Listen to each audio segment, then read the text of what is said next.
عيد مبارك habeen wanaagsan daawadayaal ku soo dhawaada barnaamijka caawiya caalamka waxaan ahay Cabdiraxmaan Bidhaan wararkana waxa ugu waaweyn wadamada koonfurta Ameerika ayaa noqday xudunta cusub ee coronavirus laakiin Greega xeebihii dabaasha ayaa dib loogu noqonayaa iyadoo qaybo kamid ah Yurubna la qaaday xayiraadaha warbixin dheeraad ayaan idinka haynaa wararkii ugu dambeeyay safmarka wararka kalena waxa kamid ah dalka Turkiga faafista coronavirus ayaa hoos u dhacday waxaanu eegaynaa tallaabooyinka ay dawladda Turkigu ugu babac dhigtay viruska iyagoo baaritaan iyo baadigoob ballaaran ku hawlgalay caawina waxaanu si gaar ah u eegaynaa isbeddelka safmarku ku sameeyey caalamka hadday tahay roobotyo la shaqo geliyey iyo waxbarashadii caalamka online-ka internetka isu beddeshay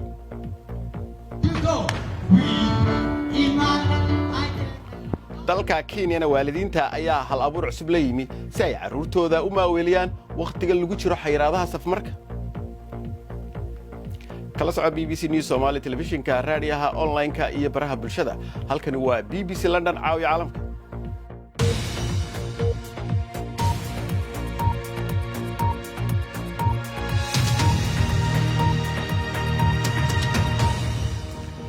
haddaynu ku bilowno caawa aynu eegno halkaas safmarka coronavirus caalamka la marayo ayaa waxaynu arkaynaa in tirada dadka caabuqa qaaday iyo kuwa u dhintayba ay sii korodhay daafaha adduunka maalmihiina soo dhaafay ilaa hadda ku dhawaad 5 milyan oo qof ayaa qaaday ugu yaraan 300 kunna way u dhinteen COVID-19 Latin America ayaa imika noqotay xudunta cusub ee safmarka gaar ahaan dalka Brazil ayaa imika noqday dalka labaad ee tirada ugu badan ee viruskaasi uu haleelay 360 kun oo qof ayaa uu ku dhacay 22 kun oo qofna way u dhinteen dawladda Mareykanka ayaa iyadu mamnuucday socdaalka Brazil laga imanayo dadka aan Mareykanka u dhalan ayay yiraahdeen xaaladda dadka virusku haleelay ayaa dalkaasi dadka kala qaybisay dalkaasi madaxweyne Bolsonaro ayaa halkan isagu inooga muuqda oo la jooga taageerayaashiisa isagoo raba in dalkaasi ay wax xayiraadaba lagu soo rogin laakiin hay'adda caafimaadka adduunka WHO ayaa sheegtay inuu dhayalsanayo khatarta COVID-19 dhanka wararka fiican haddaynu eegno dalal badan ayaa ka gudbay halistii weyneed ee faafista coronavirus waxaanay bilaabeen inay dabciyaan xayiraadaha tusaale ahaan dalka Japan gabi ahaanba way qaadeen xayiraadihii saaraa halkaasi dawladda Greeguna waxay ogolaatay in dukaamada iyo ganacsiyada la furo intooda badan waxaa dalkaasi Greega qaaday viruska 3,000 qof qiyaastii waxaana u dhimatay 170 qof jasiiradaha Greega ayaa dib loogu furay la dalxiiso xeebaha dabaasha ayaa iyagana la tagi karaya imikana waxay leeyihiin bisha June dhexdeeda dalxiisayaasha wadamada uu ku yar yahay safmarku way iman karaan dalkaasi dawladda ayaa sheegaysa inay laakiinse ilaalin doonaan kala fogaanshiyaha bulshada dhanka Afrika haddaan usoo dhaadhaco madaxweynaha koonfur Afrika ayaa sheegay in safmarka halkaasi ka dilaacay uu ka sii dari doono 3 dalal oo meel ka mid ah tirada kiisaska laga helay halkaasi oo 22 kun oo qof ayaa toddobaadkii hore la diiwaan galiyay koonfur Afrika ayaa wadanka tirada ugu badan ee Afrika ee laga diiwaan galiyay COVID-19 fiditaanka viruska ee Afrika ayaa ah isagu mid aad uga hooseeya markaad u eegto qaaradaha kale waxaa jira inuu 112 kun oo qof oo ay qaadeen Afrikaani guud ahaanba markaad eegto dhimashada dadka Afrikaankina waxay taagantay imika 3,355 qof sidaas oo ay tahay ayaa isagoo dadkiisa uga digaya kororka ballaaran ee ku yimid kiisaska COVID-19 toddobaadkii hore ayaa haddana madaxweyne Cyril Ramaphosa uu ku dhawaaqay inuu dabcinayo xayiraadaha laga bilaabo 1 June ayaa xayiraado badan la qaadi doonaa bandooda habeenkii waa la qaadayaa ganacsiyaduna intooda badan waa la fasaxayaa iskuulada ayaa dib loogu noqon doonaa mamnuucidii khamriga ee buuqa keentayna waa la joojin doonaa Turkiga ayaa hadaba wuxuu isagu ka mid yahay wadamada uu sida degdeg ah ugu fiday viruska corona waxaana ay sheegeen imika in ay hakiyeen fiditaankaasi heerka safmarka ayaa hoos u dhacay ilaa iyo kiiskii ugu horeeyay markii la diiwaan galiyay bishii March mas'uuliyiintu waxay sheegeen in hab wadankaas oo dhan ay ka hirgelineen lagu raadraacayo isla markaasina lagu ogaanayo bal cidda qabta Bella Sheego ayaa inoo soo jeedinaysa sidee la socon karaa xanuun aan la arkeynin oo ku dhex faafaya magaalo haddaba marka la joogo Istanbul oo ah magaalo ay ku nool yihiin in ka badan 16 milyan ayay jawaabtu noqotay mid fudud waxay mar hore bilaabeen in ay xaaladda la socdaan laga soo bilaabo bilowgii waxaan diyaar u nahay COVID-19 markii turkiga laga helay kiiskii koowaad ee covid-19 bishii maarso waxaa hore ugu sii diyaarsanaaba nidaam caafimaad oo si wanaagsan loo horumariyay tobanaan sanana soo shaqaynayay kuna tiirsan dhaqaatiir iyo kalkaaliyaal aan daaleyn. koox ahaan waxaan dareemaynaa inaan ku jirno dagaal sababtoo ah dadku waxay hilmaamaan inay guryahooda aadaan ma yaqaanaan wakhtiga ay shaqaynayaan waxaan ku dhahnaa okay 8 saacadood ayaa la dhammaystiray laakiin maba kala jecla inay guriga aadaan sababtoo ah waxay ogyihiin inay tani tahay waajib oo ay wax inay ka qabtaan tahay inta aysan cid kale kusii faafin. waxaa jira 1,200 oo kooxood oo ku kala sugan magaalada iyo daafaheeda kuwaas oo la socda xaaladda xanuunka. mid ka mid ah kooxahaas oo magaalada qadiimiga ah Istanbul ku sugan ayaan booqanay. talaabo ayaynu la socdaan fayraska. halkan oo ah guri hortiisa waxaa lagu baarayaa 2 gabdhood oo saaxiibo ah oo iskaga shakiyay covid-19 horena saaxiibtood looga helay xanuunka. Sumaya iyo Nazli labadu waa dhowr 20 jiro. baaritaan ayaana ku socda. waa maalin uun kadib markay isku arkeen calaamadaha qaar ee xanuunka. waxaan raacnaa wararka shisheeye marka ugu horeysa ee aan maqalnay fayraska runtii aad ayaan u baqay laakiin Turkiga ayaa si ka dhaqso badan sidii aan filayay uga jawaabay aad uga dhaqso badan Yurub iyo Mareykanka. dhakhaatiirta waxay xiran yihiin dharka badbaadada wax walbana waa la aruuriyey si loo tuuro. baaris ayaana la sameeyey oo loo diri doonaa shaybaarka waxa ay natiijada soo laabanaysaa 24 saac gudahood. xitaa haddii aan laga helin xanuunka waa in ay guriga joogaan 14 maalmood. waxaan ka ilaalinaa fayraska dariiqyada taasi waa mid aad muhiim noogu ah. markii aan dadka go'doomino kadib fayrasku wuxuu joojinayaa inuu ku sii faafo asxaabtooda eheladooda iyo dadka ay la shaqeeyaanba. waxaa muuqata tallaabooyinka uu Turkiga ilaa hadda uu qaaday inay si fiican u shaqaynayaan.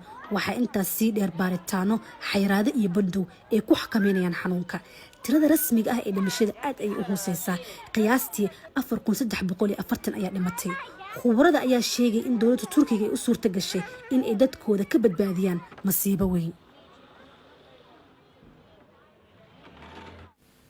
bal markan aynu eegno wararka kale caawa. amiirka dhaxal sugaha Sacuudiga Amiir Maxamed bin Salmaan ayaa lagu eedeeyay inuu rabo inuu qasab ku soo celiyo sarkaal sare oo ka tirsanaa wasaaradda arrimaha gudaha Sacuudiga oo goostay.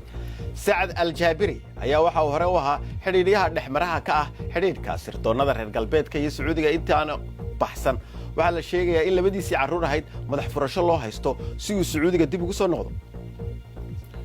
dowladda Afghanistan ayaa ooda ka qaaday in ka badan 100 xubnood oo ka tirsan ururka Taliban si ay uga jawaabaan 3 cisho oo xabad joojin ah oo ay Taliban ku dhawaaqeen. madaxweyne Ashraf Ghani ayaa sheegay in ka badan 2,000 oo maxbuus in la sii deynayo si loo tuso niyad wanaag. Talibanka ayaa ciidda darteed xabad joojin ugu dhawaaqay. isweydaarsiga maxaabiista ayaa ka mid ah heshiiskii ay Mareykanka la gaadheen bishii February. Greega ayaa dib u furaya jasiiradahiisa dalxiiska tallaabooyinkii ugu dambeeyay lagu soo afjarayo xayiraadii halkaas lagu soo rogay xuduudihii xidhnaa ayagana la furi doonaa. dalkaasi fayrasku waxa uu ku dilay ilaa 170 qof oo kaliya markaad eegto. Greeguna waa dal ku nool xagga dalxiiska oo dhaqaalihiisa 20% ay ku dhisan yihiin. aadan maxamed saalimiin ayaa inoo haya. Batanon astaan uma aha oo kaliya Greega ee waxa ay u tahay dunida oo dhan. bilihii tegay iyada iyo goobaha taariikhiga ah ee reer galbeedka ayaa laga xiray booqashada. hadda ayaa dib loo furay. kala fogaanshaha bulshada macnaheedu waa calaamadaha cusub ee dhagxaantaasi qadiimiga ah iyo difaacyo caag ah oo laga sameeyay xayndaabka. dalxiisayaasha shisheeyaha ah ayaa ku soo laaban kara halkan iyadoo aan la karantiilin bartamaha bisha Juun. hadda dalxiisayaasha intooda badani waa dadka deegaanka. furnaanshahoodu rajo weyn ayay igelisay laakiin waa in la taxadaro. dowladeennuna si wanaagsan ayay ugu falcelisay natiijaduna way muuqataa. Greega si weyn ugama dilaacin safmarku laakiin kaliya 170 qof ayaa ku dhimatay. xayiraadda ayaa la fududaynayaa hadda. xeebaha waaweyn ee dalka ayaa furan. laga bilaabo maantayna jasiiradaha ayaa la furay. hadda dalxiisayaasha ka imaanaya deegaanada uu caabuqu sarreeyo sida Mareykanka, Russia iyo UK lama ogolaan doono ilaa iyo inta fayrasku uu hoos uga dhacayo sida uu sheegay wasiirka dalxiisku. waxaan qabaa in cid walba ay u qalanto fasax oo ay sidaas sameeyaan iyadoon loo eegayn inay Greega imaanayaan iyo in kale. isku day hab aad ku buuxisid batariyadaas cid walba cadaadis ayaa saaran fasaxa waa hab soo bogsasho gaar ahaan sanadkan dalxiisku waa saldhigga dhaqaalaha Griiga ku noqoshada Acropolis waxa ay ahayd gaabis yaanisna ma helin macaamiil maalmahan wax waliba sidii hore way ka duwan yihiin wakhtigan waxay la tahay inay tahay wakhti aynu aqballo in caalamku uu isbedelayo oo ay tahay inaynu waxyaalo cusub baranno si aynu u karro inaynu fahanno in wakhtiyada qaar sidan oo kale ay noqonayso caalamku oo isbedelayaan oo aanay sidii hore ahaanaynin Acropolis waa astaanta adkaysiga taasoo ah goob ku habboon inay qaado taxadarkii ugu horreeyay ee ay safarka kaga baxayaan mar walba waxaad nagala socon kartaan BBC Somali Facebook fadlan raac BBC News Somali halkaas aad ka heli doonto muuqaallo falqan dheeraad ah iyo wararkii ugu waaweynaa si aad u hesho wararkii ugu dambeeyay Soomaaliya iyo caalamka nagala soco BBC Somali Twitter iyo Instagram weli waxa inoo soo socda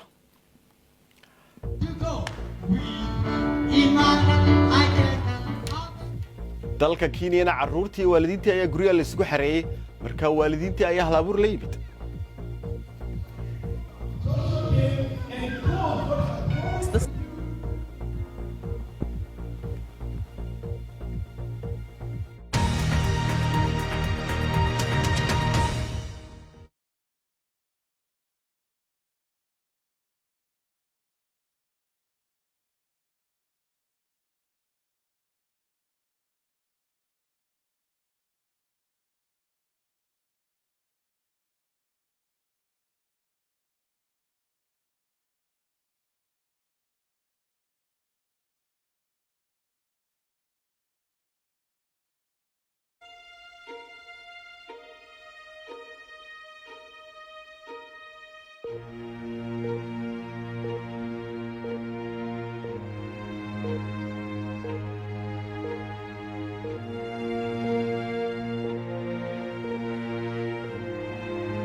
soo dhawaada daawadayaal weli waxaad daawanaysaan caawiya caalamka iyo cabdiraxmaan bidhaan balaadin xusuusiyo qodobadii ugu waaweynaa wararka wadamada koonfurta Ameerika ayaa noqday xudunta cusub ee coronavirus laakiin Greega xeebihii dabaasha ayaa dib loo furayaa iyadoo qaybo ka mid ah Yurubna laga qaaday xayiraadaha dalka Turkigana faafista coronavirus ayaa hoos u dhacday waxaannu eegnay tallaabooyinka ay dowladda turkiga ugu babac dhigtay fayruska iyagoo baadhitaan iyo baadigoob ballaadhan fuliyey. waxaa xalay toole xanuunka fayruska covid-19 ugu geeriyooday magaalada london xasan faarax maxamed oo loo yaqaanay macalin john. xasan waxa uu ka mid ahaa shakhsiyaadka ugu caansan ee bulshada Soomaaliyeed ee ku nool dalkan Ingiriiska uguna firfircoon gaar ahaan magaalada London. waxa uu ka mid ahaa bahda ciyaaraha kubadda kolayga isagoo ciyaartooy iyo tababaraba soo noqday. sidoo kale waxa uu macalin xisaabta iyo biolojiga ah ka dhigay iskuulada. allah u naxariistay macalin john. Siciid Cali Muuse oo ahaa wariyihii hore BBC-da ayaa ka mid ahaa dadka sida fiican u yaqaanay macalin john. khadka ayuu magaalada Hargeysa kaga soo jira. Siciid, inna lillahi wa inna ilayhi raajicuun. macalin john maxaa taariikhdiisii hore inooga sheegi karaysaa iyo halkii uu ku soo barbaaray? bidhaano aad baad u mahadsantahay. inna lillahi wa inna ilayhi raajicuun. xasan faarax maxamed oo loo yaqaana xasan john, markii dambena macalin john la baxay. waxaan garanayaa dhalashadiisii. markii uu dhashay waxaanu niilay meel miyi ah oo casha dhulka calmadow la yidhaahdo ah. halkaasi oo meel dusheeda ah magaalada laasqoray dhinaca galbeedka in yar ka xigta, meel la yidhaahdo yamaarug oo u dhaxaysa laba tog oo waaweyn oo midna loh la yidhaahdo midna guribar la yidhaahdo ayaanu niilay miya. waxay ahayd waqti dayra oo barwaaqo ah. waqtigaasi ayuu dhashay. markii uu dhashay oo 40 maalmood jiray ayaa markiiba anigu qudhaydu markaa waxba ma dhaaminay bidhaano. markuu 40 maalmood jiray ayaa la yiri wiilka gardaadi. marka mara cusub baa inta la soo qaaday oo safad laga soo saaray ayaa maradii cusbeed lagu duubay markaas xiradii 3 jeer kula wareegay. marka dhalashadiisii baan ogaa. waxayna ahayd qofkii labaad ee qoyskayga ah ee aan ogaado ama aan arko isagoo ilmo yara. marka sidaasuu ku dhashay. laakiin markii dambe cadan buu tegay. cadan markuu tegayna magaca xoogaa isbedelay oo xasan maxamed faarax dhalasho abuu qaatay oo iqaamada lagu qaadan jiray.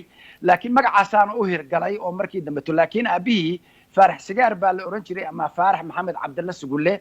marka sidaasi ayuu muxuu ahaaye intii yaraantiisii. markii dambena isagoo yar ayuu xamar yimi markii cadan laga soo qaxay dadku xabadikeentadii xaafadda maxay ahayd xamar weyne ayay deganaayeen. markii dambena monopolio iyo shibis halkaasuu ku barbaaray. iskuulka wuxuu ka dhigan jiray lafoole oo uu ka dhigan jiray iskuul la oran jiray demonstration. halkaasi markii dambena lafo qudheedii ayuu jaamacadda qudheeda markaasi ka soo baxay. markii uu ka soo baxayna iskuuladii xamar buu wax ka dhigay. halkaasuu basketball ciyaari jiray. basketballshana wuxuu ku bilaabay koox la oran jiray warshada caanaha oo xamar ku tiilay ayuu ku bilaabay. waan gartay Siciidow. marxuumku sidaad sheegtay waan kaa dhex galay kubadda kolayga tababare iyo ciyaartooyba uu noqday. marka maxaad kubaddii kolayga bal haddaad halkaa diiradda saarto waxyaabaha weyn lagu xasuusto xagga sportiga maxaad inooga sheegi karaysaa? wuxuu ahaa horta nin balwadiisuba ay kubadda kolayga tahay iyo sportiga ay tahay ayuu ahaa.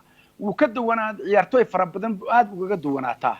marka sidaa darteed waxaad moodaa inuu noloshiisa inteeda badan uu ciyaarta ku qaatay. markuu kooxda warshada caanaha u ciyaaray oo koox yar ahayd runtii la mid maahayn kooxii waaweynaa ee jeenyo iyo horseed iyo munshibiyada iyo kuwa la mid maahayn. koox yar bay ahayd. deetana madbacadii buu tegay. madbacadii markii dambena wuxuu tegay kooxdii inji.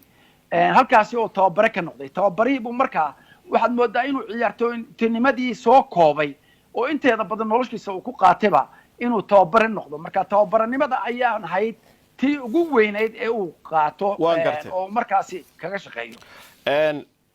macalin john wuxuu ahaa isagoo haddana xagga tacliintana waad ogeedoo qayb weyn xisaabtii iyo biologigii. xaggaas maxaad ka xasuustaa iyada? iskuulka sheekh xasan barsane oo aad garanayso meeshuu kaga yili xamar tiyaatarka agtiisa ahaa ayuu macalin ka noqday markii uu ka soo baxay lafoole. dabadeedna tababaradana wuu watay oo iskuulka waxaa lagu soo bixi jiray berigii hore bidhaano ciyaartooy fara badan oo cid kastaba ha ahaatee ciyaartooyda intooda badan ama ciyaarihii gobolladay ku soo baxeen ama ciyaarihii iskuulaadkay ku soo bixi jireen. marka wuxuu ku soo baxay ciyaarihii maxay ahayd tooy iskuullada. sidaa darteed ayuu iskuulkii ku soo bixi jiray. iskuulkiina tababare ka noqday. kooxdiina uu u noqday maxay ahayd tooy kooxihii u ciyaari jirayna tababare u noqday. marka sidaas markii dambena kamu hadhin. wuxuu tegay dalkaasi Canada oo muddo ku noolaa oo ciyaarihii halkii ka sii waday. markii dambena wuxuu ku soo noqday dalka Ingiriiska oo intii dambe oo dhan caan ku ahaa oo uu iskuulka iyo ciyaartooydii horeeto iyo qabanqaabada ciyaaraha Soomaalida ee wadamada Yurub iyo Ameerika la isugu yimaado dhan buu qabanqaabin jiray marka caan buu ku ah waxaas oo dhan waan gartay Siciidood maadsantahay adigoo soo koobay Siciido hal iyo laba shakhsiyadii Ilaahay u naxariistay macallin John maxaa lagu xasuusan karaa ka shakhsi ahaan iyo ka macallin ahaan iyo wax walba macallinimadan nin ku wanaagsan buu ahaayo ardayda iskuulku ka dhigi jiray ardayda Soomaalida ah u qaban jiray habeenkii u soo noqon jiray oo wax bari jiray si ay maadooyinka u dhigi jiray xisaabta iyo biology-ga ay ugu fiicnaadaan iskuulka caan buu ka noqday ilaa markii dambe qaybtaas oo dhan uu madax ka noqday magaalada London iskuulkii uu ka dhigayay wuxuuna ahaa nin taageera ama gacan siiya dadka Soomaalida nin dabeecad wanaagsan akhlaaq wanaagsan aan wax balwada lahayn isboorti mooyaane had iyo jeerna xiriiriya dadka isboortiga meel ay joogaan cidii timaada London oo reer isboortiya dadka ugu horeeyay ay soo dhaweyn jiray Xasan Maxamed Faarax Xasan Faarax Sigaar John buu ahaa الله رحمه إلهي ونحرسته سعيد علي موسى وريه هوري BBC دا أو إنوغا ورمي معلن شون تاريخ دي سي آد بدو مهاتن سعيد بل أينو إمي كان حق عيارها إيغنو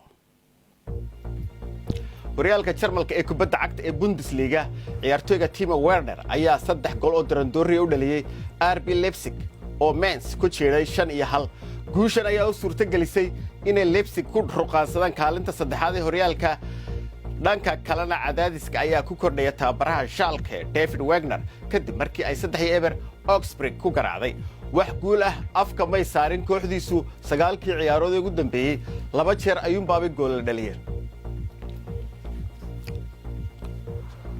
horyaalka Spain ee La Liga ayaa 12 June ee bisha dambe bilaabmaya Real Betis ayaa iska hor iman doona Sevilla madaxa horyaalka La Liga Javier Tebas ayaa sidaas u sheegay telefishinka Spain waxaana uu intaasi raaciyay in ciyaarta ugu horeysa lagu xusayo dadkii COVID-19 ku galaaftay La Liga ayaa toddobaadkii hore bilaabay tababarada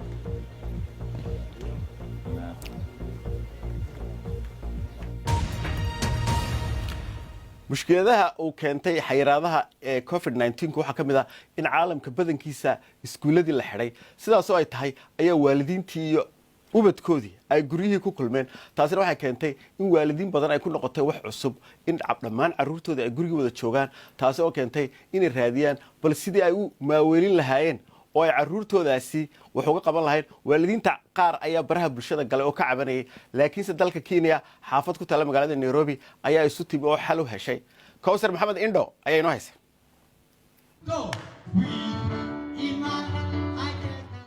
caruurta caalamka oo dhan noloshoodu way isbedeshay iskuul ma jiro booqasho iyo banaanku ciyaar iska badaa waalidiin badan ayaa la daala dhacaya madadaalintooda iyo inay mashquuliyaan sida caadada ahayd xaafadan Kiambu ee Nairobi ku taal dadaallo ay bulshada samaysay ayaa dareen deganaansho leh siinaya caruurta laba goor isbuucii waxay caruurtu u soo baxayaan balkoonka halkaas oo ay ku qaataan casharada iskuulka axadda ee kaniisadda adeegan aad buu ii caawiyaa ilmaha kalsooni ayay ka helaan cabsi ma qabaan mararka qaar way isdagaalaan maadaama aysan wax kala samayn karin balse wax wanaagsan ayay ka helaan inay jirto qof guryahooda ku dhex madadaaliya waa isbeddel yar iyadoo la ilaalinayo sharciyada kala dheeraanshaha waxayna horseeday in caruurtan ay rajo dareemaan iyadoo walwalku ku yaraaday dhoolacadaynna ay bilaabeen dhanka kalese waalidiinta qaar sida Jackson Kamal oo ah muusikiiste ayaa isku xilqaamay in caruurtooda ay baraan xirfado cusub waalidiin badan ayaa qirtay inay ku adag tahay inay caruurtooda ka caawiyaan in ay la qabsadaan jawigan cusub iyo sidii ay u mashquulin lahaayeen caruurtooda isla markaana ku dadaalaya caafimaadkooda si daacada ula hadal adigoon cabsi ama walwal alin waxyaabo ay ku ciyaari karaanna keen sidee ciyaarta wax looga faa'iidaa Soomaha waa muhiim oo isticmaal inaad xirfado cusub ku barto hadduu ilmuhu sabar yar yahay tusaale ahaan ku caawi inuu meel fadhiisto qalin si iyo warqad si uu u sawiro kartuunka uu jecel yahay ama barnaamijyada uu ka helo sidoo kale qofku wuxuu guriga dhexdiisa ka samayn karaa area ama qayb lagu ciyaaro wangui kili waxayna xasuusinaysaa in ilmuhu ay waqtigan adag xasuusan doonaan waxaana muhiim ah inay si wanaagsan u xasuustaan iyadoo khibrado kala duwan nala siinayo tumefika nyumbani sanitize kila mtu caawana waxaan idinkaga tegayaa waqtigii iyadoo ra'iisul wasaaraha dalka New Zealand Jacinda Ardern iyadoo ku jirta telefishin wareysanayo dabeetana uu soo dhaxgalay wareysigii dhulgariir ayaa arkayay iyadoo waxoogaa dareena laga dareemay ra'iisul wasaaraha laakiinse markii dambe waxay ku dadaashay ra'iisul wasaaruhu Ardern in iyadoo degan ay wareysigeedii sii warato waana waxay ka mid tahay xaaladaha adag ee aanad fili karaynin adiga oo ku jira interview oo live ama toos ugu jira telefishinkii in uu ay dhacayso in dhulgariir ama wax kale ay ka soo galaan ra'iisul wasaaradda taa laga duubay ayaa caalamka oo dhan ku fitay waxaana dhulgariirku wuxuu ahaa 5 dhibic magnitude-ka ama ta lagu qiyaaso rectal-ka la yiraahdo caasimadda Wellington ayaana ahayd xusuusna wararka ugu dambeeyay waxaad ka helaysaa bbcsomali.com intaasi ayaanu ku soo gabagabeynaa caawiya caalamka waxaanu idin leenahay mahadsanidin nabadgelyo